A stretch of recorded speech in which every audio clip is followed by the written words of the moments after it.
जय श्री कृष्ण दोस्तों।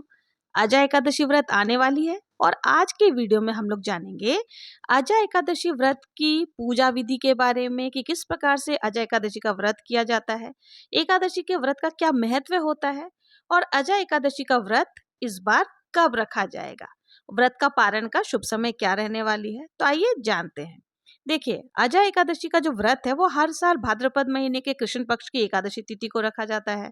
इस दिन भगवान विष्णु की विधि विधान से पूजा अर्चना की जाती है। इस साल 2024 में अजय एकादशी का व्रत जो है 2 दिन रखा जाएगा, 29 या 30 अगस्त को। अब हम लोग जान लेते हैं कि हमें 29 को व्रत रखना है या फिर 30 को। तो देखिए, जब भी व्रत रखते हैं, जो गृहस्थ वाले होते हैं वो पहली एकादशी को व्रत रखते हैं और जो संत महात्मा होते हैं वो अंतिम एकादशी को व्रत रख सकते हैं। तो हम गृहस्थ वाले हैं तो हमें 29 अगस्त को व्रत रखना है। जान लेते हैं कि अजय एकादशी व्रत के क्या महत्व होते हैं। तो देखिए, जो भी जातक अजय एकादशी का व्रत विधि पूर्वक करते हैं तथा रात्रि जागरण करते हैं, उनके समस्त पाप जो है नष्ट हो जाते हैं और एकादशी की कथा के श्रवण मात्र से ही अश्वमेध यज्ञ का फल प्राप्त हो जाता है। तो इसलिए हमें ये व्रत जरूर से करना चाहिए। अब जान लेते हैं कौन कौन सी व्रत में सामग्री लगेगी। तो सबसे पहले हमें 1 लोटा जल ले लेना है, रौली ले लेनी है, चंदन ले लेना है। अगर चंदन नहीं हो तो आप हल्दी भी ले सकते हैं। इसके साथ ही हमें तिल जरूर से लेना है, क्योंकि इसमें चावल का प्रयोग नहीं होता, हमें तिल का ही प्रयोग करना है। देसी घी का दीपक या तिल के तेल का दीपक आपको ले लेनी है। इत्र जरूर से रख लेने, क्योंकि इस दिन इत्र सेवा देना बहुत ही अच्छा माना जाता है, तो हम इत्र रख लेंगे। साथ ही हमें वस्त्र स्वरूप मौली धागा एक अलावा ले लेने, या फिर आप जनेऊ भी ले सकते हैं। और प्रसाद में हमें गुड़ और बादाम लेना है, या छुआड़ा भी आप ले सकते हैं, क्योंकि इसमें गुड़ और बादाम ही प्रसाद में चढ़ते हैं। दक्षिणा आपको ले लेनी है, यथासंभव आप दक्षिणा रख लें। इन सबके साथ एक फूल, जो भी आपको पुष्प मिल जाए वो पुष्प आप ले सकते हैं। और ये रही पूजा की पूरी सामग्री। इसके साथ ही आपको अजय एकादशी व्रत की कथा भी ले लेनी है, कथा की बुक भी ले लेना है। जहां भी आपको पूजा करनी है उस स्थान को साफ करके वहां पीले वस्त्र बिछा करके हमें आसन लगा लेना है। फिर हमें लड्डू गोपाल का पंचामृत से स्नान कराना है। तो थोड़ा सा हम थाली में फूल रख लेंगे और फिर दूध, दही, घी, शक्कर से बहुत ही प्रेम पूर्वक हमें लड्डू गोपाल का पंचामृत स्नान कराना है। साथ ही फिर गंगा जल से हम शुद्ध जल से स्नान करा लेंगे। स्नान कराने के बाद अंग पोषण करके इन्हें बहुत ही सुंदर सा श्रृंगार हमें कर देना है। इस दिन अगर पीले वस्त्र पहनाए तो बहुत ही अच्छा है, तो मैंने यहाँ इनको पीले वस्त्र धारण करा दिए हैं। अब हमें थोड़ा सा तिल का आसन दे करके भगवान विष्णु को विराजमान करना है, क्योंकि इसमें भगवान विष्णु की पूजा की जाती है। तो ये हमने भगवान विष्णु को विराजमान कर लिया है और आज जो है हम लड्डू गोपाल को झूले पर विराजमान कराएंगे। तो यहाँ पर मैंने थोड़ा सा तिल का आसन दे करके भगवान विष्णु को विराजमान कर लिया है और लड्डू गोपाल को बहुत ही सुंदर सा श्रृंगार करके पीले वस्त्र धारण करा करके हम झूले पर विराजमान करेंगे। तो यहाँ मैंने लड्डू गोपाल को रख दिया और साथ ही हमें गणेश जी की भी कोई भी प्रतिमा या मूर्ति लेनी है, उनको भी हमें तिल का आसन देकर के विराजमान कर लेना। अब हमें सभी को शुद्ध करनी है, तो थोड़ा सा लोटे में जल लेकर के हम सभी को भावपूर्ण स्नान करा लेंगे। लड्डू गोपाल को हम लोग स्नान पहले ही करा लिया था। अब देसी घी का दीपक प्रज्वलित कर लेनी है। अब हम सभी को चंदन समर्पित करेंगे। तो यहाँ सबको चंदन से तिलक लगा देंगे, क्योंकि भगवान विष्णु को चंदन अति प्रिय है। तो यहाँ मैंने सबको चंदन का तिलक लगा दिया। भगवान गणेश को रोली का तिलक लगा देंगे।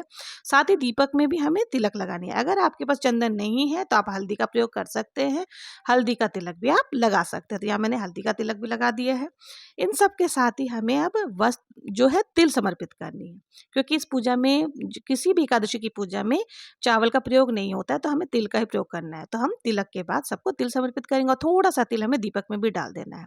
ऐसी मान्यता है, दीपक में जितने तिल चटकते हैं उतने हमारे जो पाप है वो नष्ट होते हैं। अब हमें वस्त्र स्वरूप मौली धागा समर्पित करनी है। अगर जनेऊ हो तो जनेऊ भी समर्पित कर सकते हैं। इसके साथ ही हमें पुष्प समर्पित कर देना है। पीले पुष्प मिल जाए तो बहुत ही अच्छा है। तो सभी को हम पुष्प समर्पित कर देंगे। तो यहाँ मैंने सभी को पुष्प समर्पित कर दिया है। आपको जो भी पुष्प मिल जाए आप उसी से भी पूजा कर सकते हैं, ऐसा जरूरी नहीं है पीला।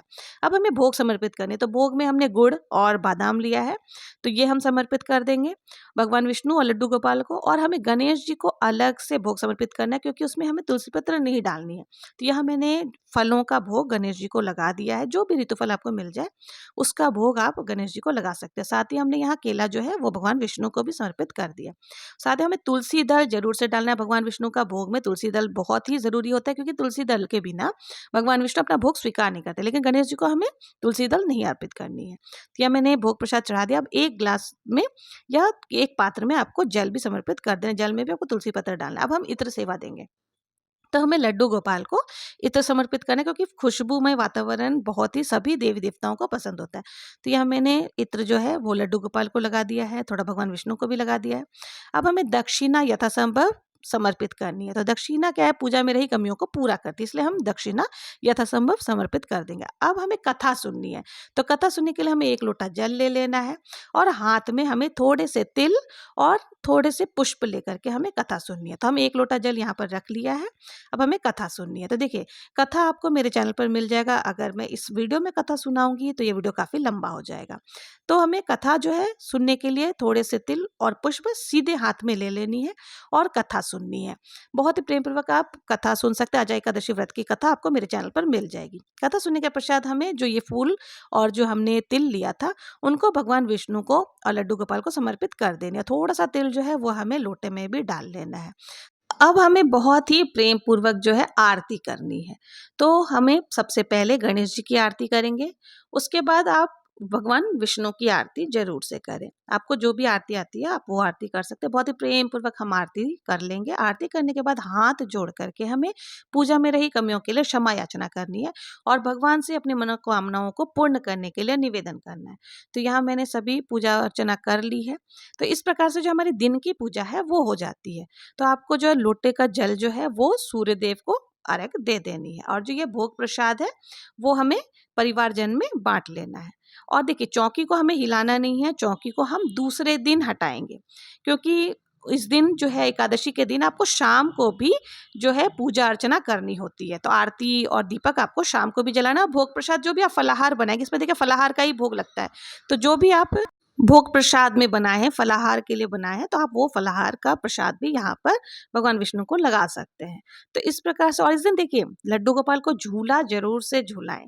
झूला जरूर से झूलाना चाहिए, क्योंकि अभी बाल स्वरूप है। और साथ ही आपको बांसुरी, बांस की बांसुरी अगर हो तो बहुत ही अच्छा है। तो आप बांस की बांसुरी जरूर से लड्डू गोपाल के पास में रखें और मोरपंख भी आपको जरूर से रखना है। तो इस प्रकार से जो है हमारी पूजा हो जाती है। अगले दिन जब हम चौकी हटाएंगे तो हमें क्या करना है, जो भी फूल आदि हमने चढ़ाए थे वो सारे हमें पेड़ में डाल देना है और जो प्रसाद है वो प्रसाद हम परिवारजन में बांट करके ग्रहण कर सकते हैं। और जो दक्षिणा है, दक्षिणा आप किसी को भी दान स्वरूप दे सकते हैं। तो इस तरह से हमारी जो अजय एकादशी व्रत की पूजा है वो पूर्ण हो जाती है। तो इस प्रकार से आपको एकादशी व्रत की पूजा करनी है। अब जान लेते हैं कि एकादशी व्रत का पारण हमें कब करना है। तो देखिए, एकादशी व्रत में पारण का विशेष महत्व बताया गया है। मान्यता है कि यदि एकादशी व्रत का पारण नियम पूर्वक न किया जाए तो इस व्रत का पूर्ण लाभ प्राप्त नहीं होता है।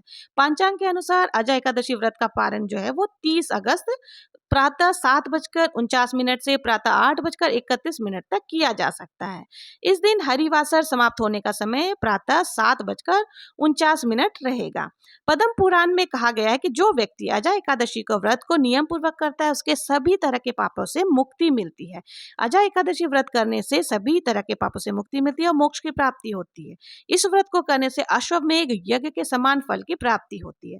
तो इसलिए जब आप व्रत का पारण करें उसके पहले किसी एक व्यक्ति जितना भोजन, जो सीधा बोलते हैं, वो निकाल करके वो दान करने के पश्चात ही आपको व्रत का पारण करना है।